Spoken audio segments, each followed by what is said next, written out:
So tell me, are you from Pampa originally, or where? Yeah. Where are you from? Okay. Yeah. Now, when you went to into the service, did you go in or were you drafted? I was drafted. Okay. Yeah.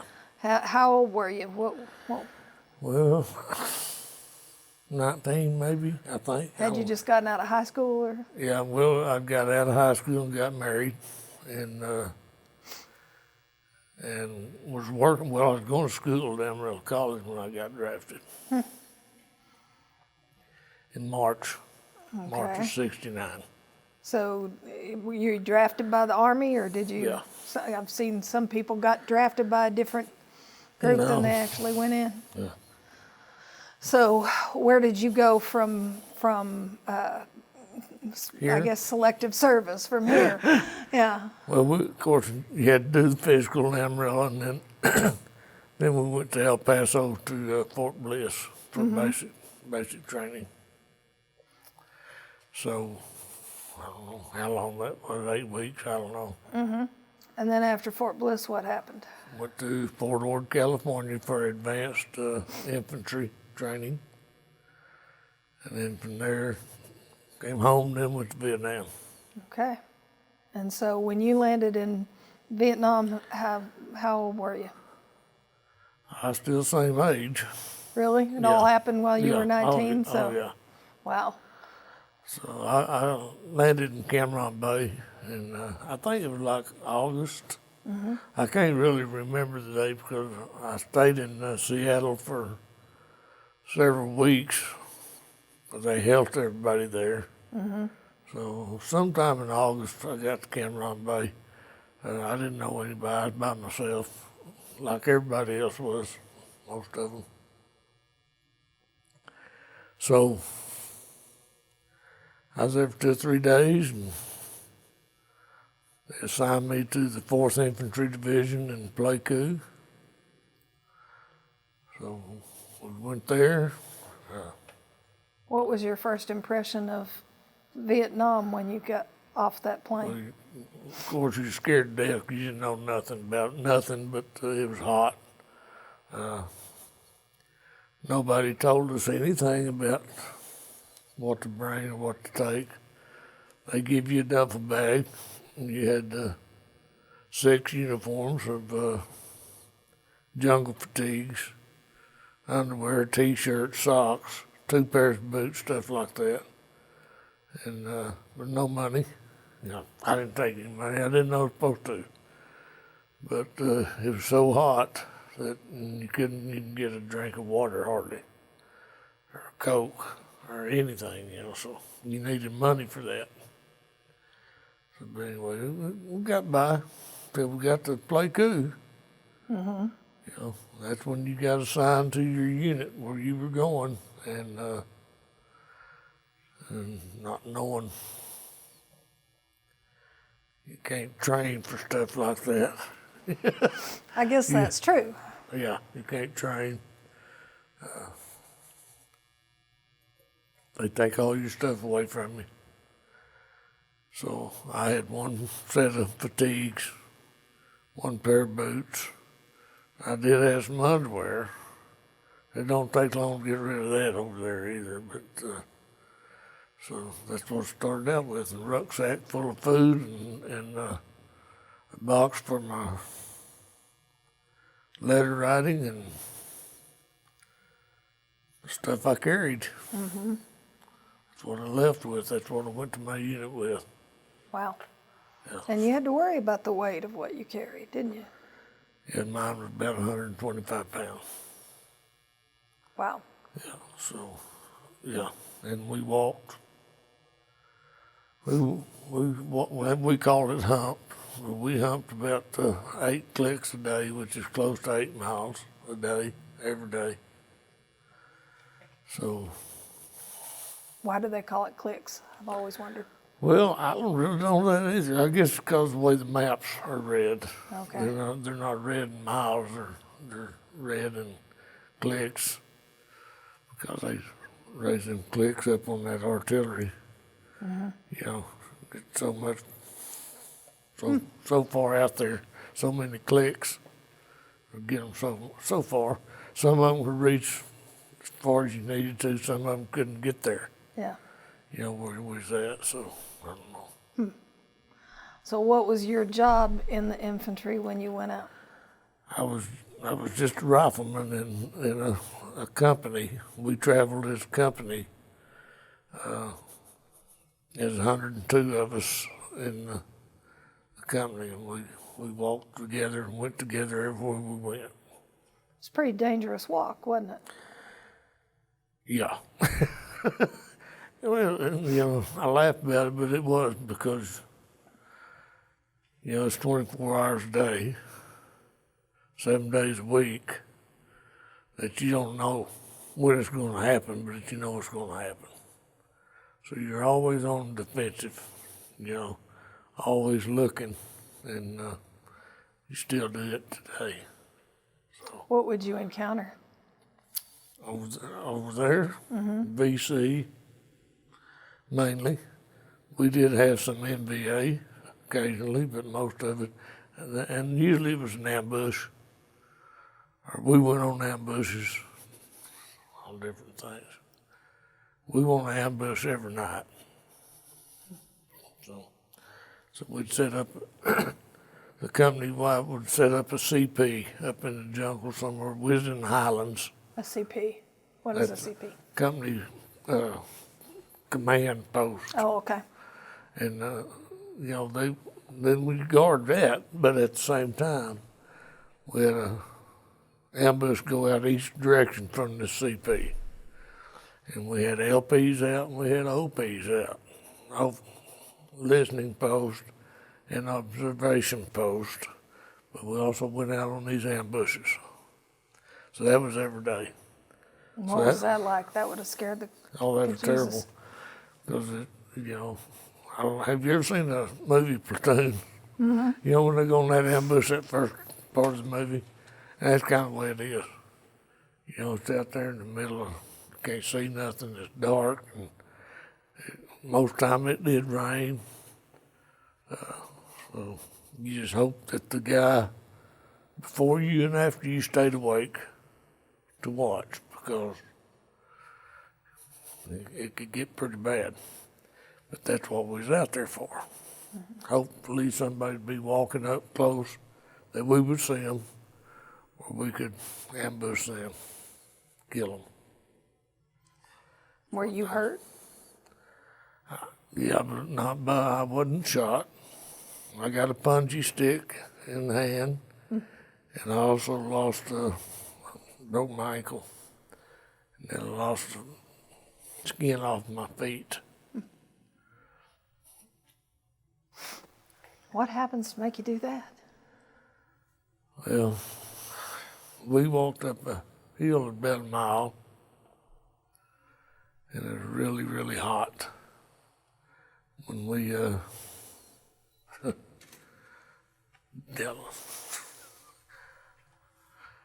okay, we got to the top of the hill. Really, really hot. We were going to set up a CP on top. When we got up there, at one time, it was a artillery deal because they had all the stuff there. So our company commander sent my squad, our platoon, to the other side of the hill for our part of the security. I just can't emphasize enough, it's hot. And that hill didn't have any trees on it whatsoever, no trees anywhere. Most of them was jungle, but this one. We got up there and then they called us back and they said, we're going to move, we got to go to another place. So we got our rucksacks. So we had to go back over there. And when we started back over there, we got in a minefield. So one of my squad guys stepped on the mine and blew himself up. We had to stay there and do this, crawling across that deal with our bayonets, try to find any more mines that they had laid in there. And we called the EOD team. And I can't tell you what that means exactly. But the EOD, they searched for mines. They came out and they found 60 in that area that we'd walked through twice, and we only stepped on one. So we started back down that hill, and it was just, it was like this. I mean, it just every step we slid.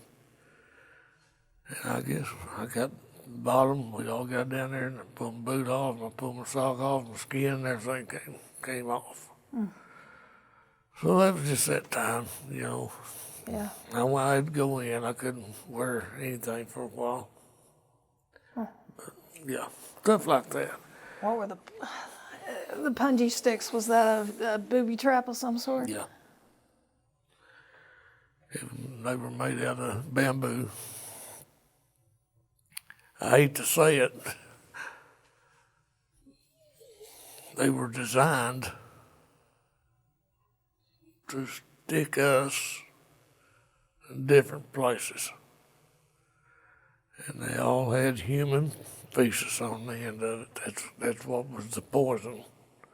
What they used for poison. So when you get stuck with that thing, it was an immediate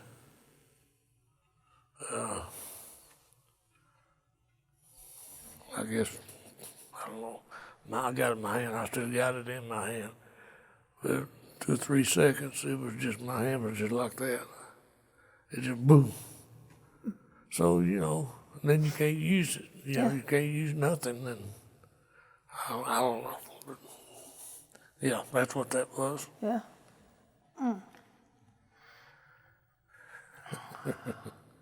That's some terrible battles and terrible things you had to go through. Yeah, it was. And Dennis was talking about Agent Orange. It's another one you had encountered as well? Oh, yeah.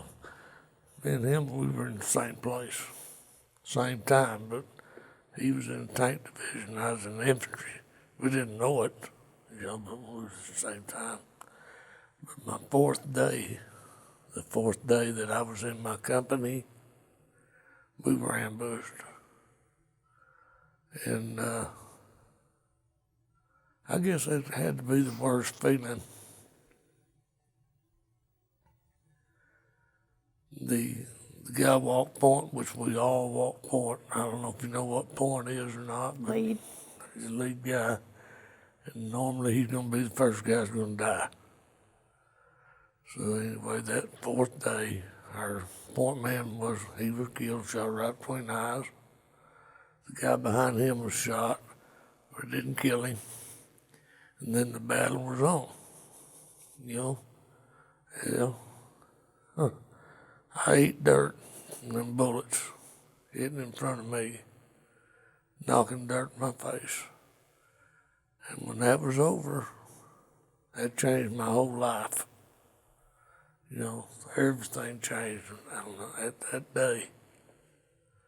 So I think I got kind of hard. You know, I didn't care too much about anything after that day. I can't imagine a whole change that grips you like that. Well, you didn't have any choice, I think. I was a whole different person when I went over there when I came home, and still am. I'm a whole different person. How so? Well, you know, family-wise, I have kids, I have grandkids.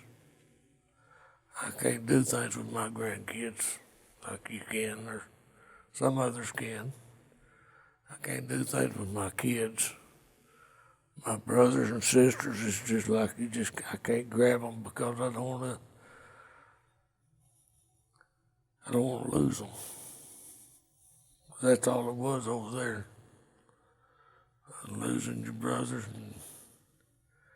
and you know, sometimes they'd holler, Are you okay? I'm okay. You know, you didn't get killed. I didn't get killed. You hear that stuff all over after a firefight or a little short battle. So you love them guys. Mm-hmm. You slept with them. You ate with them. You drank with them. You did everything with them. You love them. And then, one of them die, it's like you lost your whole life. So now it's the same way with my family. I can't stand it. I just barely can get close to my wife. So my girls, I love them to death. My grandkids, I love them to death. I can't go watch them play baseball. Can't do that kind of stuff. 'Cause I don't want to go to jail first place. If they're not good enough, then I get upset. And if they're not good enough and somebody else gets upset, then we're all upset bad. And that's not good. So I just don't go. Just stuff like that. Hard to be close to people. Real hard. Because you've seen too many taken away from you. Mm-hmm. Yeah. What was your closest call? The closest call was probably that ambush. But we lost 36 men at one time in about a, 4 or 5 day period. And they wasn't all dead, but they were either dead or wounded. All 36 of them. And leading up to that point, we lost about 4 or 5. So you never knew. You never knew. I see that battle every day, every night. It's Replays. yeah, every night, and it's just not. It's not fair, but I hate to even be talking about it. Just to be honest with you. I understand. So what happened when you came home? Well, I thought everything was great because you don't know that you've changed. You don't know. I don't know what I can say here. I really don't know what I can tell you. Mm-hmm. But you worry, over there you worry about coming home because you don't know what you're going to say. You know, you really don't know what you're going to say to your mother, your daddy. You know, you don't know what you can say to them or what you might say. It scares you. You know, so I never talked to my mother and my dad about none of this. My brother, a little bit. My sisters, no. But that just made my life kind of miserable because you can't really, the people that you love the most, you can't really tell them. What you experienced? Yeah. You try to. you try to. And if you think,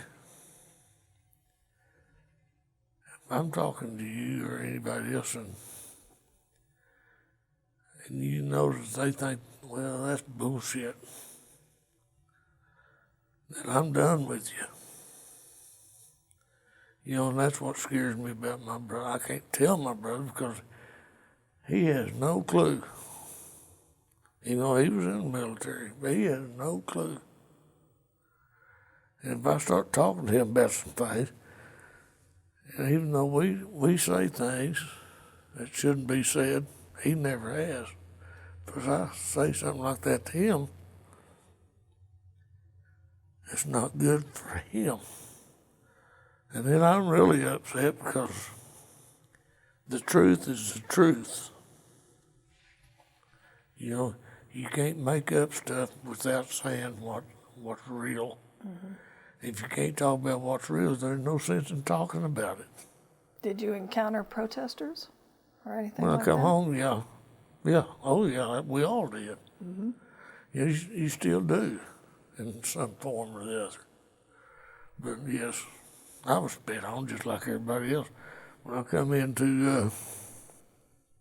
came home twice now. The first time I come home to Seattle. And I think from there to Denver or something anyway, home. I didn't have any trouble until the second time that I came home. But you come right out of the jungle in your fatigues, dirty fatigues. They put you on an airplane, you go home. You get to Seattle, you get to take a bath. You don't have no clothes with you or nothing. They just give you khakis or whatever to wear home. So you don't have any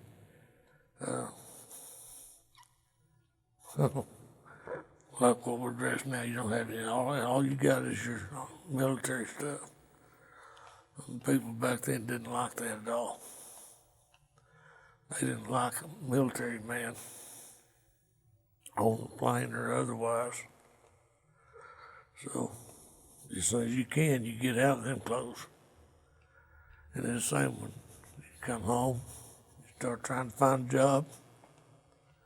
For a while, you put down everything, and then you start not putting down you're a Vietnam veteran. You don't want anybody to know it, that you're a Vietnam veteran. That puts a stigma on you, or it did then. I don't know if it still do it today or not, but it did back then. Just the reaction to you was you were somebody that They didn't want around. And I kind of understand that too. Sometimes you got a fuse about a 1/4 inch long. It burns real quick. So I can understand that. I'm 69 years old and I'm still living like I was 19. I don't even know. I don't know what it was to grow up. I don't. you grew up, but in a different way, huh? Yeah. So, have you seen the Vietnam Memorial Wall in D.C.? Yes. Yeah. What was that like? Well, my wife and my daughters, my grandson, we all went. They took me. That was one of my Veterans Day gifts. So we went. It was, I don't know. I don't know how to explain it. I enjoyed it with my family, because they were there with me. The one we had here in town, the traveling wall, I liked it better because I felt like it was home. It was here with us. I knew everybody here. That makes a difference. There wasn't a soul out there when I went. Do you feel kind of exposed that way? Yeah. Yeah, there wasn't anybody I knew. There wasn't anybody at that wall, just me, my girls, and my wife, and that's it. Because it's cold. It's like in around Thanksgiving when we went. So it's cold, but it meant a lot to me to see it. It meant a lot to me to get to touch it. And Why? I've heard people say that. Why is that? I don't know how most people were. In my company, we all had nicknames, okay? So all the guys on that wall that I knew, I don't know their names. Not one. Well, one I knew because he's from Pampa. I knew him. But the rest, I didn't know their names. So it's kind of like I think you just touch them, and it just feels good. I think they're touching you back. I don't know. something. There's something there that radiates out of that wall. Like you've reconnected. So, yes, a little bit. Yes, little. Yeah. Yeah. I've talked to the guy that got blew up on the mine thing. His brother contacted me. Well, actually, his brother put a deal on the 4th Infantry Division wall, so I contacted him on email. And I didn't know the guy's name. So I sent him an email, and I said, does the professor mean anything to you? Well, I mean, he fired right back, and he said, that's what they call my brother in Vietnam. Well, I knew his brother because we was in the same squad together. And he was from here to me to him when he got killed. And, he wanted to talk about that a little bit, and I did. We talked, and then that, just all of a sudden, it's gone. No more. No more talking to him. And I'd love to sit down with him and talk to that man because of his brother. For him to know what his brother was like over there. And he was the smartest man I knew. He knew everything about Vietnam. He knew every bug, every snake, every tree, every bush. He knew everything, every booby trap. That's really funny. Because he knew all that. He's the only one that stepped on mine. But his name was Professor, and he carried a chess set with him in his pouch. And at the end of the day, we'd get together and we'd all play a little chess. What was your nickname? Oh, you have to tell me. I have to tell you. You don't have to tell me. Butterfly. Butterfly. Butterfly. Okay, how'd you come by that? I don't know. Because I had well, actually, I do know. There's several of us there in high school here. Football, I had to have my jersey cut off of me, my playing jersey. Well, I had to have pictures one day. Well, I got a shirt. I was the only one in there that had a white shirt with a green patch on each shoulder. Because mine was cut off. So they started calling me Butterfly. So when I got over there, they asked me about it, and they asked me, I thought, I don't know. I said tax. Well, that ain't gonna work because there's always tax there. So they already had that.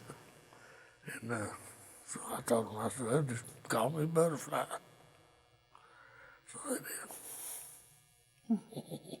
did. Oh, that's an interesting one. Yeah. Well, our old company was like that, or the ones we know, we had a Howard Johnson, we just called him Hojo, stuff like that. Yeah. Leprechaun. Cuba. We just had Cuba? Cuba. he was from Cuba, Oh, okay. but he lived in New York City. They give him choice. His name was Fred. The reason I know Fred and Jack is we slept together for quite some time. But they give him the choice. He could either go back to Cuba or go to the Army. He said, there ain't no way I'm going back to Cuba. So welcome to the Army. Yeah, so we called him Cuba. And Jack, we called him Leprechaun. But yeah, Sugar Bear, we had all kinds of nicknames. It's interesting. Pardon me. So, how do you put all this in perspective now? Now? Yeah.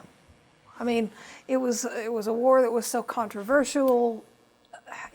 How do you take all of that and give it perspective? Well, I think that's the biggest problem. You can't. You can't. I can't. Because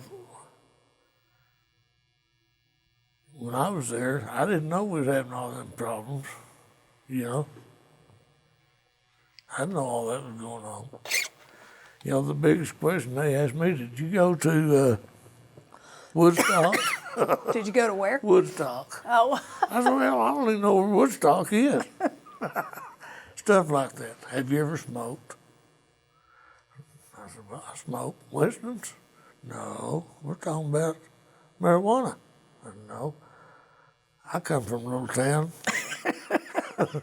I've never seen it, never smelled it. I don't even know how to spell it. Of course, that changed too, but no, you know, questions like that they ask. right. And I'll just tell you, my best friend was Chunga. That's my monkey. She was my best friend. How'd you come by a monkey? She was already there when I got there. She had been with our company for 4 years. She had, they had given her papers for specialist 4th class, and she also had papers for Purple Heart where she got shot in the hand. Well, when we got there, there's 3 of us. There's 4 of us, me and Jack and Fred and John Robinson, which we call him the Turtle. We got off the helicopter at the same time. Our lieutenant come over and asked us, he's asked us if we smoked, all that kind of stuff. And then he says, who wants to hump the monkey? We didn't know what he was talking about. You know, so we had to finally got out of what he was talking about, and it was taking care of Chunga. You know, so I said, well, that might not be too bad of a deal. So I took her. And she had a leash. So I always had her tied on my rucksack. And that first ambush I was telling you about,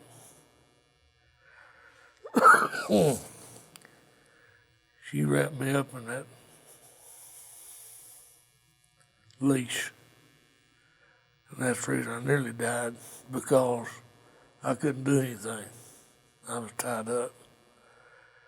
And the bullets was hitting in my dirt in front of my face. And so when it was over, the leash came off.